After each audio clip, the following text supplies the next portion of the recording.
యూట్యూబ్లో పెద్ద స్కామ్ జరుగుతుంది. మీకు యూట్యూబ్ ఛానల్ ఉంటే వీడియోని స్కిప్ చేయకుండా చూడండి. మీకు ఎవరైనా కాల్ చేసి మీ యూట్యూబ్ ఛానల్కి ప్లే బటన్ వచ్చింది, mail ID, phone number, me date of birth కానీ ఇలాంటి పర్సనల్ డీటెయిల్స్ అడిగితే చెప్పొద్దు. 99% అది ఫేక్ కాల్ అన్నమాట. నాకు తెలిసిన సబ్స్క్రైబర్కి కూడా ఇట్లాగే ఫేక్ కాల్ వచ్చింది. బ్రో, మీ యూట్యూబ్ ఛానల్కి ప్లే బటన్ వచ్చింది, mail ID, me date of birth చెప్పమని వాళ్ళు అడిగితే ఇతనికి తెలియక, కొత్త యూట్యూబర్ కాబట్టి నిజంగానే నా యూట్యూబ్ ఛానల్కి ప్లే బటన్ వచ్చిందని చెప్పేసి తెలియక ఇతను అమాయకత్వంగా వాళ్ళకి ఎవరైతే కాల్ చేశారో, స్కామర్ ఉన్నారో అతనికి మెయిల్ ఐడి, ఇతని డేట్ ఆఫ్ బర్త్ ఇచ్చేశాడు. సో 1 డేలోనే ఇతని మెయిల్ ఐడికి ఉన్న పాస్వర్డ్ని మార్చేసుకొని ఇతని ఛానల్ యొక్క యాక్సెస్ అనేది స్కామర్ తీసుకున్నారు అన్నమాట. సో మీరు కూడా అంతే, ఇట్లా ఇవ్వద్దు. మీ యూట్యూబ్ ఛానల్కి 1,00,000 సబ్స్క్రైబర్స్ మానిటైజేషన్ ఉంటేనే, అది కూడా మీరు అప్లై చేస్తేనే సిల్వర్ ప్లే బటన్ వస్తుంది. చాలామందికి 80,000 సబ్స్క్రైబర్స్ ఉన్న వాళ్ళకి, 18,000 సబ్స్క్రైబర్స్ ఉన్న వాళ్ళకి, 300 సబ్స్క్రైబర్స్ ఉన్న వాళ్ళకి కూడా కొంతమందికి ఇట్లా కాల్ చేస్తున్నారు స్కామర్స్ అనేవాళ్ళు. మీరు అప్లై చేయకుండా ప్లే బటన్ అయితే రాదు.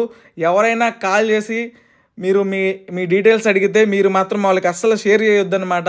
ఎందుకంటే అది ఫేక్ కాల్సే, గుర్తుపెట్టుకోండి. చాలామందికి నేను చెప్పినా సరే ఇంకా తెలియక, ఇంకా అమాయకత్వంగా ఇస్తున్నారనమాట వాళ్ళ డీటెయిల్స్ అనేది. నాకు తెలిసిన సబ్స్క్రైబర్కి జరిగిన మోసం ఏంటంటే, ఒక నెంబర్ నుంచి కాల్ చేసి ఇతనికి మీకు ప్లే బటన్ వచ్చింది, మెయిల్ ఐడి చెప్పమంటే ఇతను మెయిల్ ఐడి చెప్పిండు అనమాట. వాళ్ళు ఏం చేశారంటే ఆ మెయిల్ ఐడిని యూజ్ చేసుకొని ఫర్గట్ పాస్వర్డ్ కొట్టారు. ఫర్గట్ పాస్వర్డ్ కొట్టిన తర్వాత ఇతనికి మొబైల్కి నోటిఫికేషన్ వచ్చిందనమాట. మళ్ళీ అదే స్కామర్ ఇతనికి ఫోన్ చేసి మీ మొబైల్కి ఒక నోటిఫికేషన్ వస్తుంది, ఎస్ ఇట్స్ మీ అని కొట్టమన్నారు.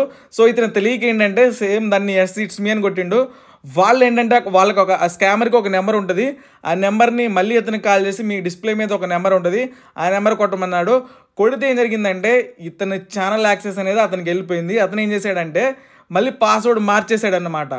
సో ఇతనికి తెలియకుండానే, అంటే నా సబ్స్క్రైబర్ తెలియకుండానే ఇతనే వాళ్ళకి ఇచ్చేసారన్నమాట స్కామర్కి ఇతని ఛానల్ యాక్సెస్ అనేది. అతను ఏం చేశాడంటే పాస్వర్డ్ మార్చేసి మళ్ళీ మీ యూట్యూబ్ ఛానల్ మీకు రిటర్న్ కావాలంటే మీరు 10K అమౌంట్ పే చేస్తే మీ యూట్యూబ్ ఛానల్ మీకే రిటర్న్ చేస్తామని చెప్పేసి అతను బెదిరించిందనమాట. నాకు తెలిసిన సబ్స్క్రైబర్ ఏం చేసిండంటే సైబర్ క్రైమ్లో కంప్లైంట్ ఇచ్చాడు. అతని డీటెయిల్స్ కూడా సైబర్ డిపార్ట్మెంట్ వాళ్ళు మాకు ఇచ్చారు. సో ఇతను ఏంటంటే దాని మీద ఫైట్ చేస్తున్నాను అనమాట, ఈ ఛానల్ తిరిగి తీసుకురావడానికి. మీరు కూడా గుర్తుపెట్టుకోండి, 1,00,000 సబ్స్క్రైబర్స్ మీ ఛానల్కి మానిటైజేషన్ లేకుండా ప్లే బటన్ అయితే రాదు. ఇట్లా మోసపోవద్దు. మీ మెయిల్ ఐడి ఎవరైనా అడిగితే ఇవ్వద్దు. మీ నెంబర్ని కూడా, మీ యూట్యూబ్ ఛానల్కి ఇచ్చిన నెంబర్ని కూడా పబ్లిక్లో పెట్టవద్దు. గుర్తుపెట్టుకోండి, మీ యూట్యూబ్ ఛానల్కి ఇచ్చిన మెయిల్ ఐడి, మీ యూట్యూబ్ ఛానల్కి ఇచ్చిన ఫోన్ నెంబరు పబ్లిక్లోకి పెట్టొద్దు.